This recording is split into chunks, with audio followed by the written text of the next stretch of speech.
বন্ধুরা আপনারা সাইডে যে ওয়ালমেটটা দেখতে পাচ্ছেন এই ওয়ালমেটটা কিন্তু এডিট করে তৈরি করা হয়েছে। বন্ধুরা আপনারা যদি আপনাদের ভিডিওতে এই ধরনের ওয়ালমেট লাগাতে চান তাহলে এই ভিডিওটি আপনার জন্য, কারণ এই ভিডিওতে আমি আপনাদেরকে দেখাবো কিভাবে আপনারা আপনার মোবাইল ফোনটি ব্যবহার করে এই ধরনের একটা ওয়ালমেট তৈরি করতে পারেন। বন্ধুরা এই ধরনের ওয়ালমেট তৈরি করার জন্য আমি ব্যবহার করব প্রতিবারের মতো পিক্সেল ল্যাব অ্যাপ্লিকেশন। আপনারা সিম্পলভাবে সেটা ডাউনলোড করে নিতে পারেন। তো ভিডিও শুরু করার আগে একটি কথা আপনাদেরকে আমি বলতে চাই, আপনারা যদি এখনো আমার চ্যানেলটি সাবস্ক্রাইব করে না থাকেন please hit the subscribe button, আর যদি অলরেডি সাবস্ক্রাইব করে থাকেন তাহলে আপনাকে অসংখ্য ধন্যবাদ।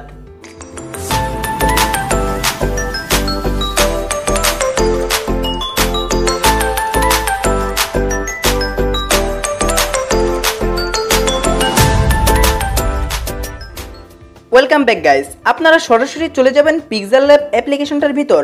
তো আপনারা যদি প্লে স্টোর থেকেও ডাউনলোড করতে না পারেন ভিডিও ডেসক্রিপশন বক্স চেক করতে পারেন, সেখানেও লিঙ্ক আপনারা পেয়ে যাবেন।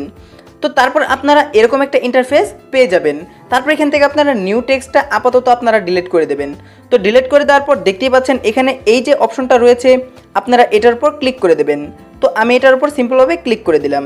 তো ক্লিক করে দেওয়ার পর দেখুন এখানে শেপ নামক একটা অপশন আপনারা পেয়ে যাবেন। তো ফার্স্ট অফ অল আপনারা শেপের উপর ক্লিক করে দেবেন। তো এটাকে আপনারা ওকেতে ক্লিক করে দেবেন। ক্লিক করে দেওয়ার পর আপনার যতটুকু লাগবে আপনারা ততটুকু এখান থেকে ক্রপ করে নেবেন। তো আমি আমারটা দেখাচ্ছি, তো আমি এই বরাবর রাখলাম।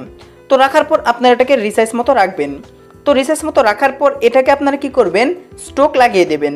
তো এই যে দেখতে পাচ্ছেন স্ট্রোক, আপনার স্ট্রোকের উপর ক্লিক করবেন, এটাকে এনেবল করে দেবেন। তো এনেবল করে দেওয়ার পর আপনারা যে কোনো একটা কালার দিতে পারেন। আমি আমার পছন্দের কালারটা এখান থেকে সিলেক্ট করে দিলাম। তারপর এটাকে আপনারা 5 অথবা 6 আপনারা যে কোনো একটার উপর রেখে দিতে পারেন। তো বন্ধুরা স্ট্রোক লাগিয়ে দেওয়ার পর আপনারা একটু স্ক্রল করতে করতে লাস্টের দিকে চলে আসবেন। তো লাস্টের দিকে চলে আসার পর এখানে দেখুন লেখা রয়েছে যে ইমবস, আপনারা ইমবসে ক্লিক করবেন। তো তারপর আপনারা সিম্পলভাবে এখানে এনেবলটে ক্লিক করে দেবেন। ক্লিক করে দেওয়ার পর এই যে দেখতে পাচ্ছেন এখানে লাইট অ্যাঙ্গেল এটা 96 ডিগ্রি রয়েছে, আপনারা এটাকে নিচের দিকে নামিয়ে 250 ডিগ্রির কাছাকাছি রেখে দেবেন। তারপর এখানে আপনারা দেখতে পাচ্ছেন যে ইন্টেন্সিটি এটাকে আপনারা কমিয়ে দেবেন। তো কমিয়ে দেওয়ার পর লাস্টের দিকে চলে আসবেন। এখানে দেখুন লাস্টে একটা অপশন রয়েছে বেভেল, আপনারা এটাকে বাড়িয়ে দেবেন আপনাদের ইচ্ছা মতো। তারপর আপনারা ওকেতে ক্লিক করবেন। তো দেখতে পাচ্ছেন পিছনের যে ব্যাকগ্রাউন্ডটা থাকবে সেটার কাজ কিন্তু মোটামুটি শেষ। আপনারা চাইলে আরও এখানে এডিট করে নিতে পারেন। তো এখন আপনাদেরকে এখানে একটা লোগো লাগাতে হবে, অর্থাৎ আপনার চ্যানেলের একটা লোগো এখান থেকে আপনারা লাগিয়ে দেবেন। সেটা করার জন্য আপনারা এখানে ইম্পোর্টে ক্লিক করবেন। তো ইম্পোর্টে আমি ক্লিক করে দিলাম। তো ইম্পোর্টে ক্লিক করে দেওয়ার পর আমার গ্যালারিতে নিয়ে যাবে, এখান থেকে আমি আমার লোগোটা সিলেক্ট করতেছি। তো বন্ধুরা এই দেখুন আমি আমার লোগোটা এখান থেকে নিয়ে নিলাম। তারপরে এটাকে আপনারা ছোট করে আপনার এই যে দেখতে পাচ্ছেন এটার উপর বসিয়ে দেবেন। তো আমি এখানে বসিয়ে দিলাম। তো বসিয়ে দেওয়ার পর আপনারা এখান থেকে এখন টেক্সট লিখবেন, অর্থাৎ আপনার চ্যানেলের নামটা এখান থেকে আপনারা লিখে দেবেন। তো দেখতে পাচ্ছেন চ্যানেলের নামটা লেখার পর আপনাদের সামনে এরকমভাবে চলে আসবে। তারপর এটাকে আপনারা একটা কাস্টম ফন্ট লাগিয়ে দেবেন। তো ফ্রন্টে ক্লিক করবেন। ক্লিক করার পর আপনাদের পছন্দ অনুযায়ী যে কোনো একটা ফন্ট এখান থেকে লাগিয়ে দেবেন। তো তারপর এটাকে আপনারা ছোট করবেন এবং এখান থেকে রিসাইজ মতো আপনারা এটাকে বসিয়ে দেবেন। তো আমি এটাকে এখান থেকে বসিয়ে দিলাম। তো বসিয়ে দেওয়ার পর দেখুন এই যে এদিকে আপনারা আবার চলে আসবেন। চলে আসার পর এখানে লেখা রয়েছে স্ট্রোক, আপনারা স্ট্রোকে ক্লিক করবেন, এটাকেও এনেবল করে দেবেন এবং একটু স্ট্রোক আপনারা এখান থেকে বাড়িয়ে দেবেন। তো বাড়িয়ে দেওয়ার পর আপনারা এই লেখাটাকে খুব সুন্দরভাবে আপনারা এটার উপর স্থান দিয়ে দেবেন। তো আমি খুব সুন্দরভাবে এটাকে লাগিয়ে দিলাম। তো লাগিয়ে দেওয়ার পর দেখুন কাজ কিন্তু প্রায় শেষ। তো বন্ধুরা আপনাদেরকে আরেকটি সিম্পল কাজ করতে হবে। এই যে এখানে দেখতে পাচ্ছেন 4 নম্বর অপশনটি, এটার উপর ক্লিক করবেন এবং এই যে ট্রান্সপারেন্ট আপনার এটার উপর ক্লিক করে দেবেন। ক্লিক করলে কিন্তু আপনার এই ফটোটা পিএনজি আকারে হয়ে যাবে। তারপর আপনারা সিম্পলভাবে এটাকে সেভ করে দেবেন। তো আমি এটাকে সেভ করে দিলাম। তো এখন চলুন কাইনমাস্টারের ভিতরে চলে যাই এবং সেখানে কীভাবে আপনারা এই ফটোটা লাগাবেন, অর্থাৎ এই ওয়ালমেটটা লাগাবেন সেটা আপনাদেরকে আমি দেখিয়ে দেই। তো বন্ধুরা দেখতে পাচ্ছেন কাইনমাস্টারে আমি একটা মিডিয়া এখান থেকে সিলেক্ট করে দিয়েছি। তো এখানে আপনার ওয়ালমেটটা লাগানোর জন্য আপনারা লেয়ারে ক্লিক করবেন এবং এখানে মিডিয়াতে ক্লিক করবেন। অনেকের ফোনে কিন্তু এই মিডিয়া অপশনটা আসে না।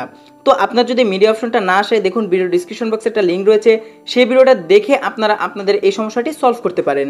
তো মিডিয়াতে আমি ক্লিক করে দিলাম এবং একটু আগে পিক্সেল ল্যাব থেকে যে ফটোটি আপনারা সেভ করলেন সেটা আপনারা এখান থেকে সিলেক্ট করে দেবেন। তো সিলেক্ট করে দেওয়ার পর আপনারা কি করবেন, এটাকে জুম করে আপনার ভিডিও অনুযায়ী আপনারা ছোটো করে নেবেন। তো আমি জুম করে এটাকে ছোটো করলাম। তারপর আপনারা যে কোনো একটা জায়গায় বসিয়ে দেবেন। তো এই দেখুন আমি এটাকে বসিয়ে দিলাম। ব্যাস আপনার কাজ কিন্তু শেষ। আপনারা এখন এটাকে আপনার ভিডিও অনুযায়ী বড় করে দেবেন। তো দেখতে পাচ্ছেন আমি ভিডিওটা এখানে প্লে করতেছি। তো আপনারা নিজেরাই দেখুন আপনার ভিডিওটা কিন্তু অনেক প্রফেশনাল দেখা যাচ্ছে। তো এইভাবে মূলত আপনার ভিডিওতে আপনারা যে কোনো একটা ওয়ালমেট লাগিয়ে দিতে পারেন। তো বন্ধুরা আশা করি আপনাদের কাছে ভিডিওটি অনেক ভালো লেগেছে। আসলে আপনারা যদি এরকম একটা ওয়ালমেট আপনার ভিডিওতে ইউজ করেন তাহলে কিন্তু আপনার ভিডিওটা অনেক প্রফেশনাল দেখাবে এবং আপনার ব্র্যান্ডিং কিন্তু আপনার ভিডিওতে থাকবে। তো গাইস ভিডিওটি ভালো লাগলে অবশ্যই ভিডিওতে একটা লাইক দেবেন এবং আমার চ্যানেলটি সিম্পল ভাবে সাবস্ক্রাইব করে না থাকলে সাবস্ক্রাইব করে দেবেন। তো দেখা হচ্ছে নেক্সট কোনো ভিডিওতে, নেক্সট কোনো পার্টে, নেক্সট কোনো ইন্টারেস্টিং টপিকে। সেই পর্যন্ত সবাই ভালো থাকুন, সুস্থ থাকুন এবং আমার চ্যানেলের সাথে সদা সর্বদা সবাই জুড়ে থাকুন।